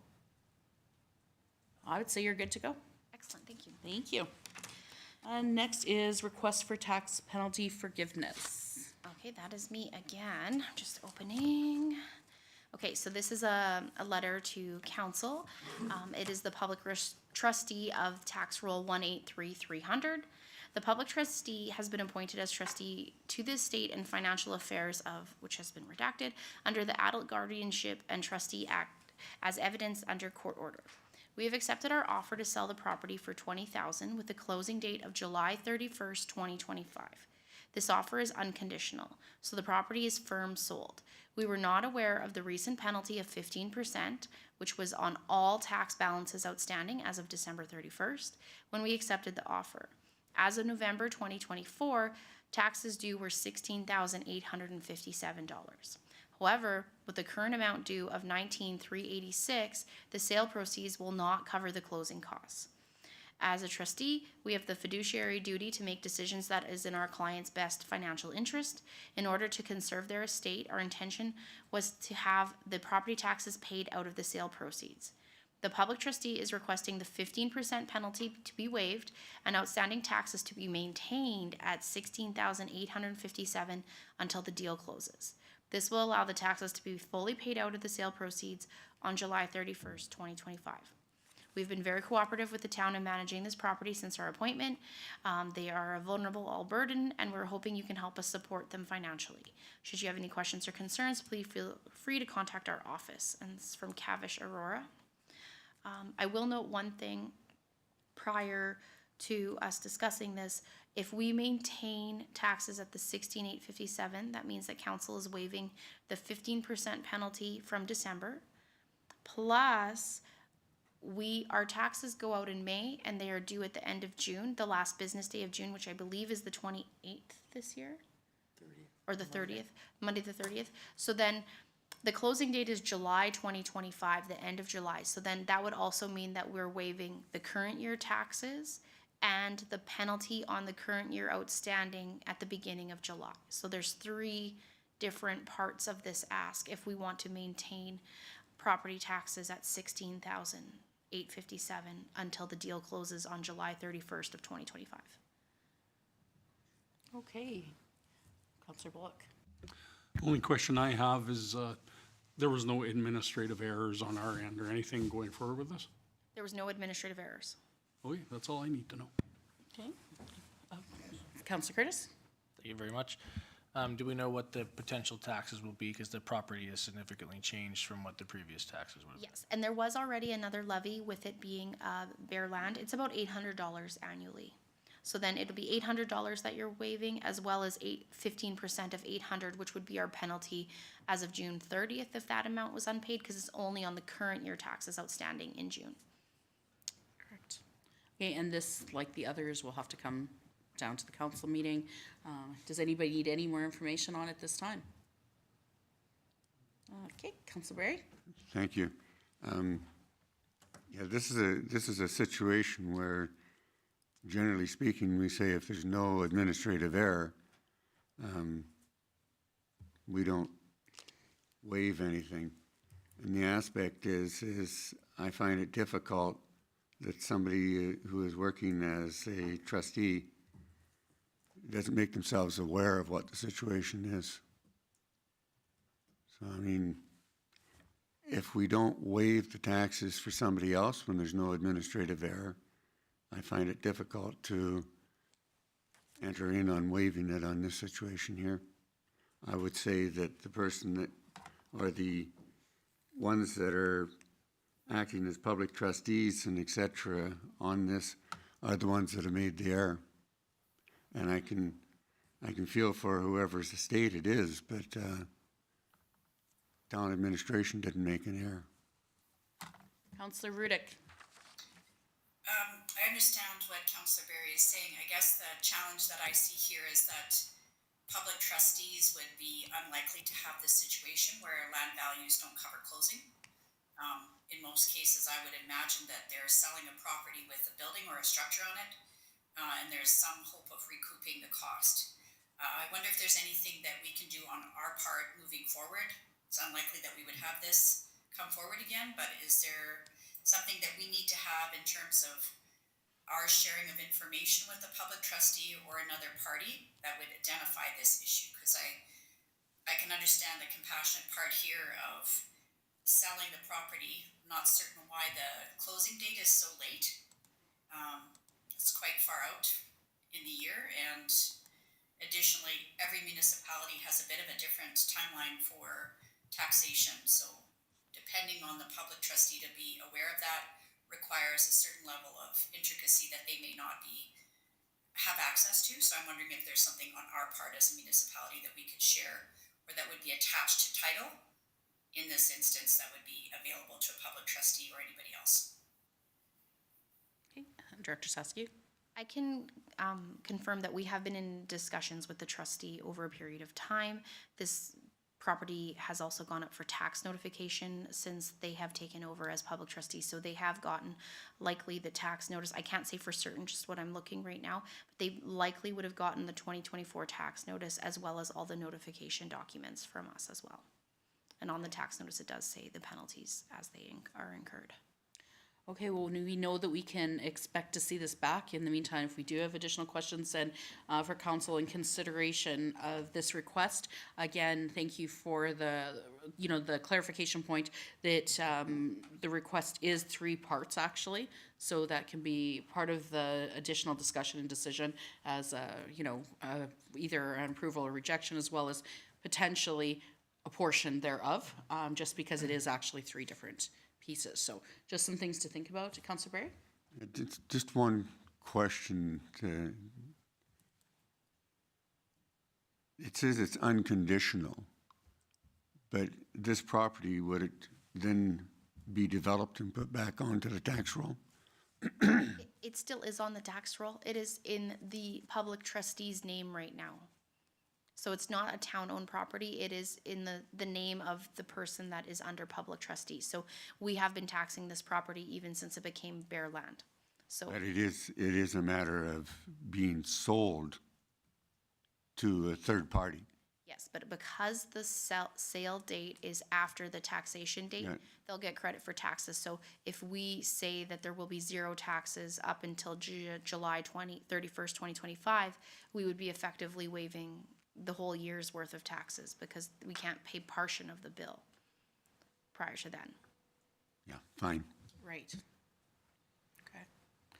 All right, Councillor Curtis. Thank you. I'm trying to do some calculations. I'm getting roughly $23,200 would be adding the 8 and then adding the 15% when you're late past June 30th, It'd be 15% on the 800, but not on the initial. not on the 19. initial amount. No, just in June. It's only based on the current year outstanding.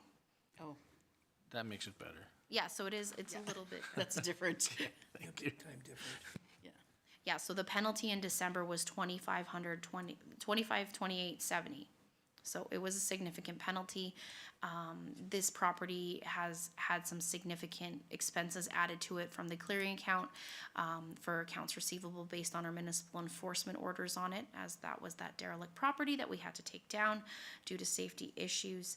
So the entire time we were in conversation with the public trustee, and they had noted that they were happy with it going on to the tax roll, because I think they are planning on the sale to cover the costs and expenses of that.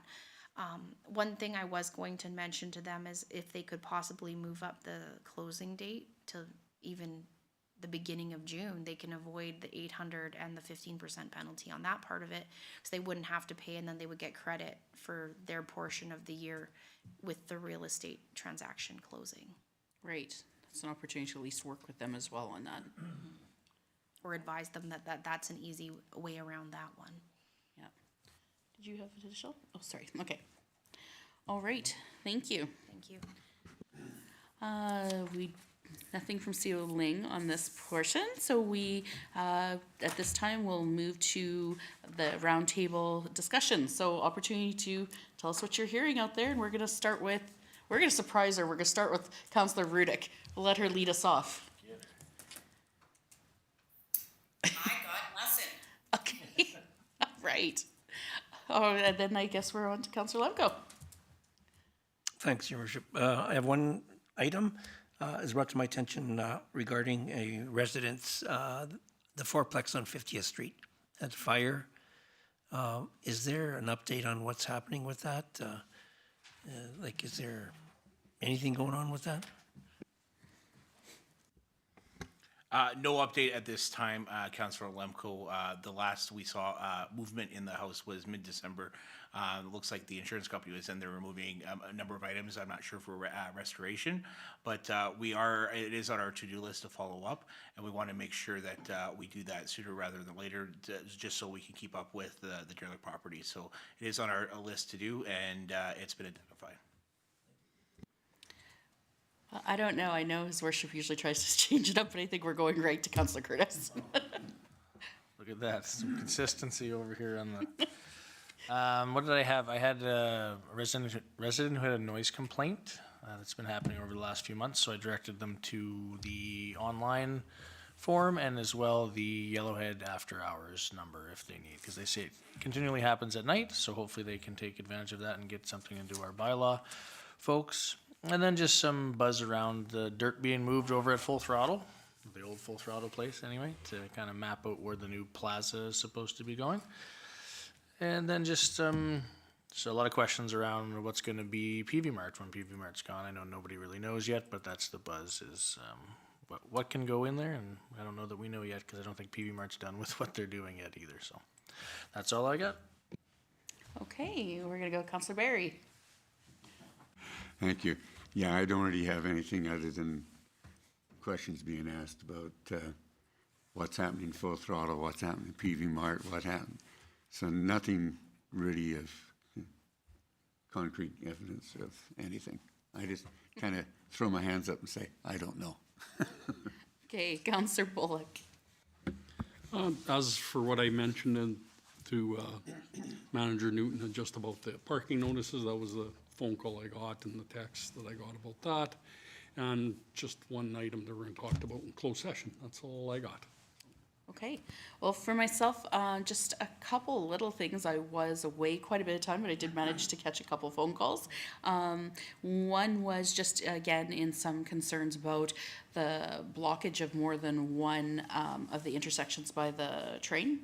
And I just did ask people, because we've heard these before, and I know that, in our conversations with CN, that, they've talked about that only so many will not be blocked at the same time. So I just reminded people, and I guess anyone who's listening to it, if you are specifically letting us know about it, please let us know like the date, the time, and which particular places were blocked, just so that, that would help us if we do situations where there is multiple and it would really require emergency services to fully leave town. That's something we can reference a little bit more than sometimes one intersection doesn't mean the other one. So, but it was a concern that I said I would mention again. Of course, there's been a big dump of snow, so that's always going to, upset some people because it can never be removed fast enough, and also it's landing on theirs.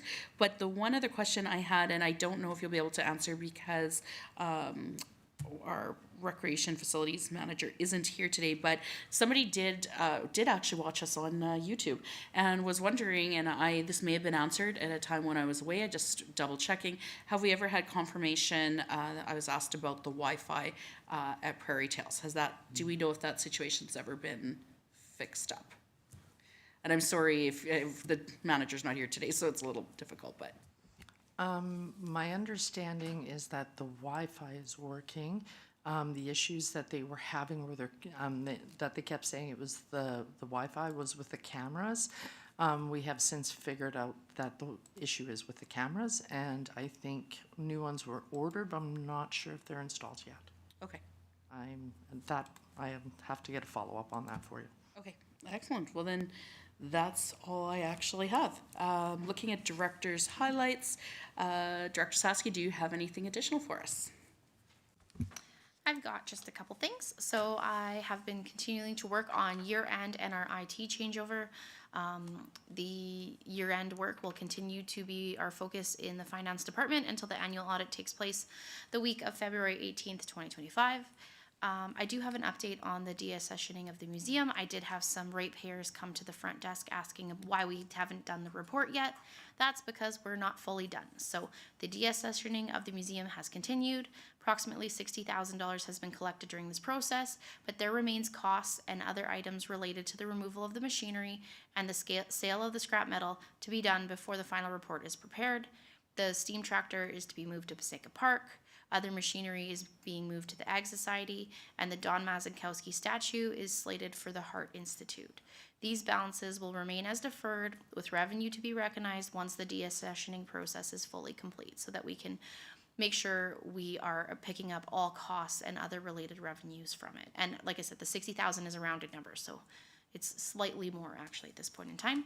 And then other highlights that I have from this current period are attending a meeting with the HR and payroll administrator, updating the LAPP year-end report. This is her first time taking a dabble at the wonderful report that is LAPP and their reporting and error submission services. You have to have every single decimal absolutely correct. It is a process. So we've actually have it submitted and we're down to only 2 errors. So that is phenomenal. And our quarterly GST return for October to December 2024 was filed the last week of January of 2025. And that's all I've got. Okay, do we have any questions for Director Saskew? Gee, this is not a bad day for you. All right, moving on from there, we just have our upcoming events, which is our regular council meeting, Brownlee Emerging Trends on the 13th. Leslie, do you have everything you need from anybody on that one there? Okay, I'm gonna literally do that back and forth because I know she's always trying to chase us because we're sometimes the problem. I get that. The Family Day office closure, February 17th. I'm assuming just on that one there, it is on our website. Okay, correct, thank you. And our Family Day pancake breakfast, and everyone's able to attend this year, I think. Okay, and just wondering on that one, have we heard back, Minburn will be attending? Do we know how many people they're sending? Okay. They are attending. They usually do. They usually try and send the 4 counselors for the 4 wards that surround Vegreville, but we don't know how many are coming for sure. Excellent. Well, that's always a really good time. Nice opportunity to see everybody, so we'll look forward to that. The February 18th legislative meeting, the 24th council meeting, the Alberta Care and Landfill VMRF tour on the 26th, and anyone who is attending, have we let Leslie knows who's coming to that one? I think. Have we let you go on the VMRF tour? The VMRF tour, all I've heard from is his workshop, so I can send that out to everybody.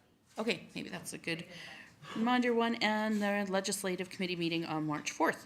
We do have a closed session item tonight. Does we have any other business of council before going in? Okay, seeing none, can I have a motion to go into closed session? Councilor Curtis. Okay, all in favor? And there we go.